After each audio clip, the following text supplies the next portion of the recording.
From Hollywood, it's time now for... Johnny Dollar. This is the operator at the Explorers Club. Oh, good. Have you been able Sorry, Mr. Dollar, but I haven't been able to reach Mr. Donald Cronin for you. Well, hasn't he been there at all? He was in and out all morning, but he refused to answer any calls then. Since you first telephoned, he hasn't been back. Well, do you know when he will be back? No, I don't, sir. All right, then leave a message. I'll meet him there at the club. Is it very important that you see him, Mr. Dollar? It's important that I keep him from being murdered.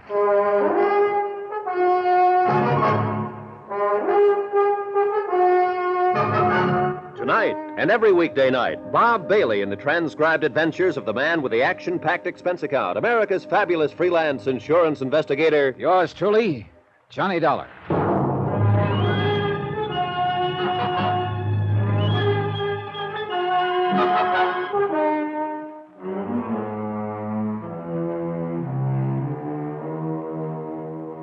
From Special Investigator Johnny Dollar to Inter-Allied Life Insurance Company, Crutchfield Square, Hartford, Connecticut.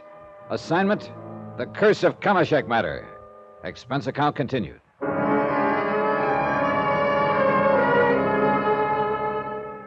Item 6, $9.80, train to New York, quick lunch and taxi to the Traders Bank and Trust Company. There I picked up the American Express traveler's checks that Eric Turnbull had left in my name, had left for expense money to take me to Egypt, to make sure his nephew Donald Cronin lived safely through an expedition to open the grave of the ancient pharaoh Kamashek. The bank teller's brief remark gave me something to think about. I'll sign, Mr. Dollar? Yep. Yes, now, let me check the amount for you just once more. All right. 1,000, 2,000, 3,000, 3,500, 4, 45, 47, 48, and $5,000 even. Mm-hmm. Yes, here you are. Good, thanks. And as I'm sure Mr. Turnbull knows, this will close out this particular account completely.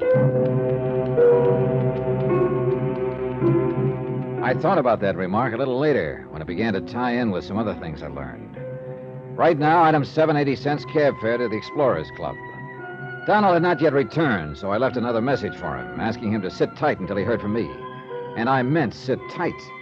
Because apparently, after the latest argument with his Uncle Eric, he was quite likely to hop off to Egypt on short notice. This I didn't want. As a matter of fact, at this point, I wasn't sure I approved of his expedition at all.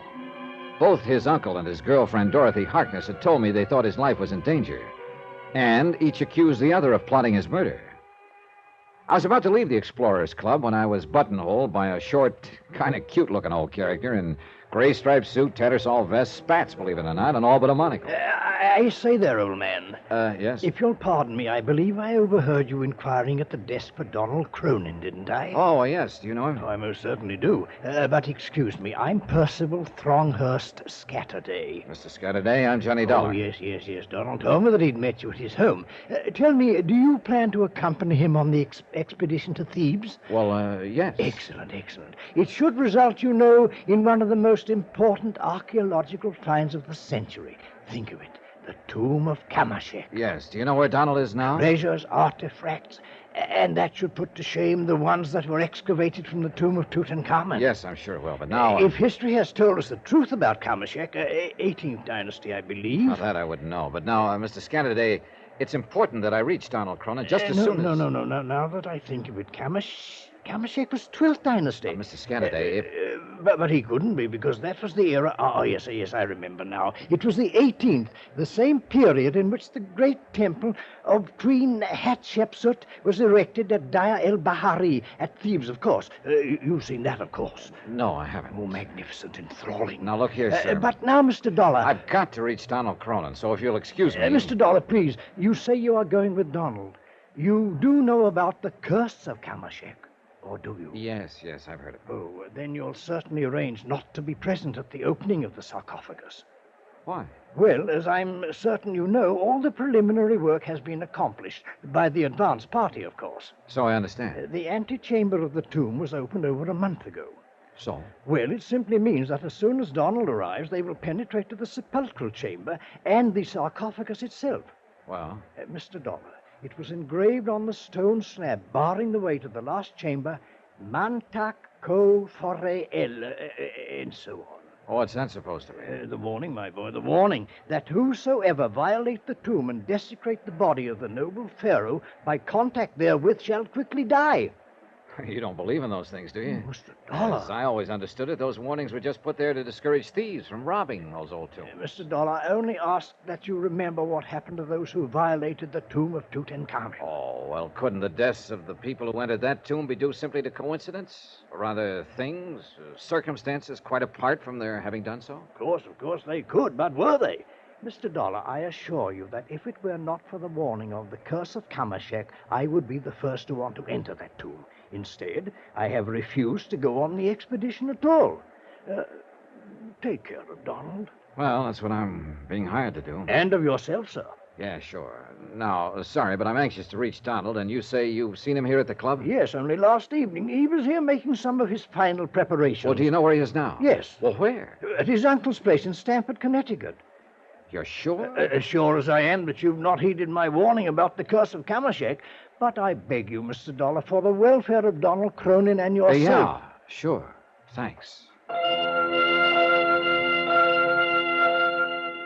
If this were a mystery story instead of an accounting of expenditures on a case, I'd tag Percy Scatterday as a prime suspect for whatever might happen later. Like the man who tries to throw you off his own trail by suggesting that somebody else is gunning for you. But I decided he was just an old fogey who'd been turned down on the Kamashek expedition, was trying to justify his own shortcomings with the tales about the curse. But you know something? I was wrong. I should have listened to him a little more understandingly. Item 8, 75 cents, taxi to the office of Harrison and Dillman and Company to see David Wilt, the man Eric Turnbull had named as his stockbroker. The reason? The remark the bank teller had made about closing out an account. As it turned out, my timing was perfect. Sit down, sir, sit down. I'll be with you just as soon as I finish this phone call. Oh, sure, thanks. Hello. I'm sorry to have kept you waiting, but someone just stepped into my office. If you'd rather be left alone, No, it's all right. Now, as I started to say, if you dispose of the gold medal mining stock, your holdings will be reduced to practically nothing. Yes, that's right. Well, but Mr.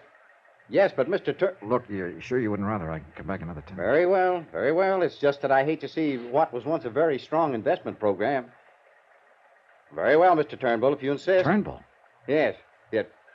Goodbye. Now, sir. Eric Turnbull, Mr. Wilt? Oh, yes, but... Now, just a minute, sir. It was very remiss of me to mention the client's name in front of you, at least under the circumstances. Whatever I may have said on the phone just now was quite confidential. Yeah, I'm sure it was. I can only ask that you discreetly forget anything you may have heard. Not by a long shot. What's this? Who are you, sir? Dollar, I believe the receptionist said. That's right, Johnny Dollar, insurance investigator. And that conversation told me just what I came here to try to charm you into telling me. Mr. Dollar, please remember this. That was entirely confidential. None of your business. Here, my credentials. Yeah? Well? Now, you remember something. So far as Eric Turnbull is concerned, my coming here is entirely confidential. None of his business. Goodbye, Mr. Wilt.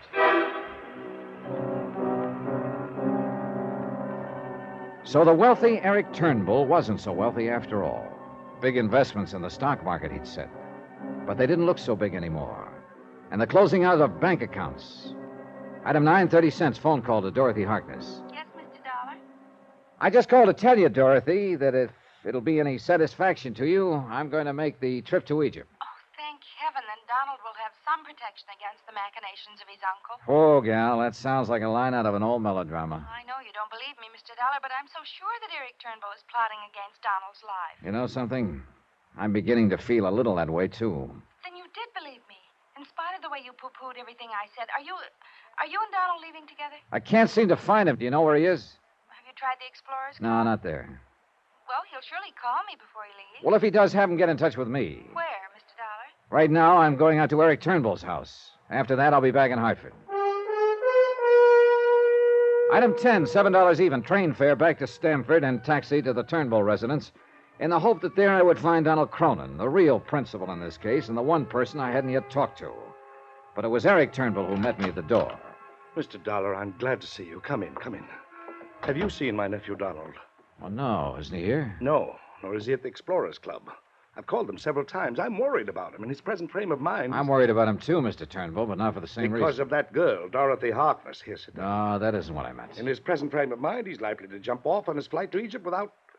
Look here. I wonder if he's with her. No, that much I do know. Oh, I wish to heaven he would call if anything happens If to anything that... happens to him, you'd love it, wouldn't you? What?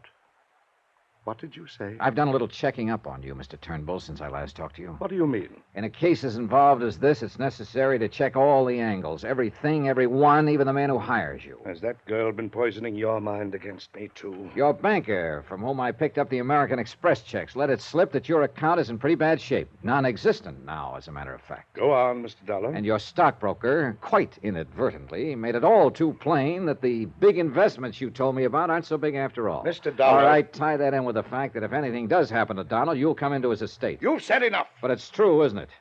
You laid so much stress on Dorothy and the museum getting his $100,000 life insurance, but you're the one who would really benefit by his death.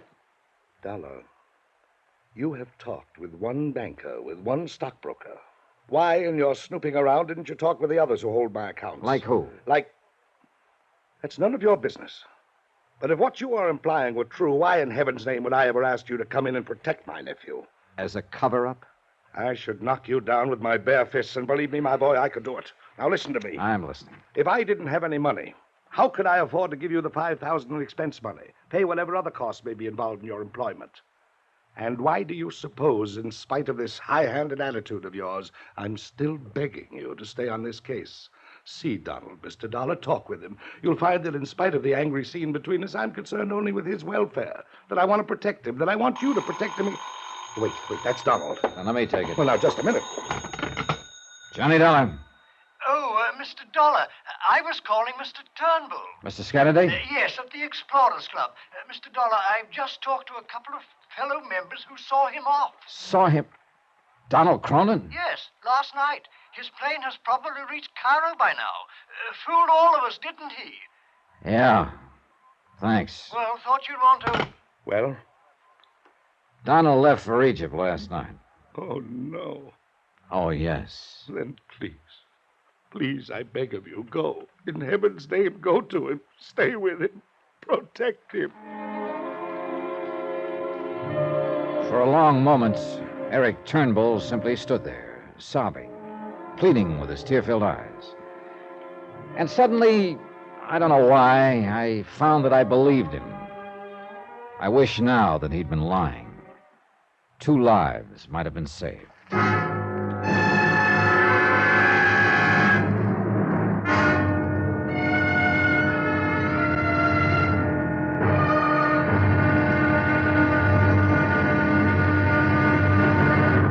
Now, here's our star to tell you about tomorrow's episode of this week's story. Tomorrow, a flight into darkness, and when day has come, there's blood on the desert sands. Join us, won't you? Yours truly, Johnny Dollar.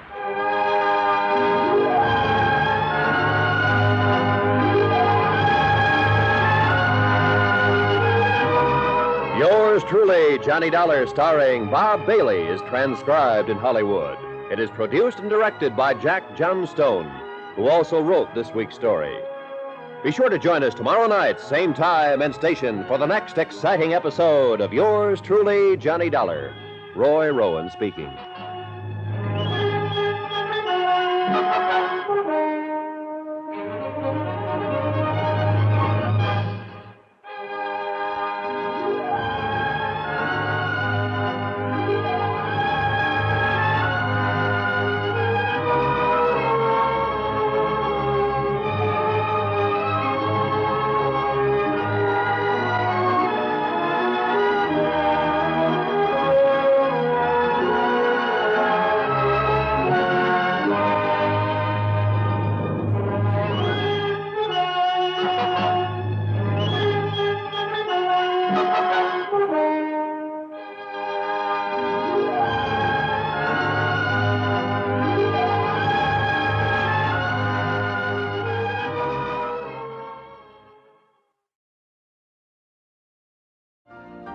You've been listening to the OTR Gold Network. Find more classic radio at otrgold.com.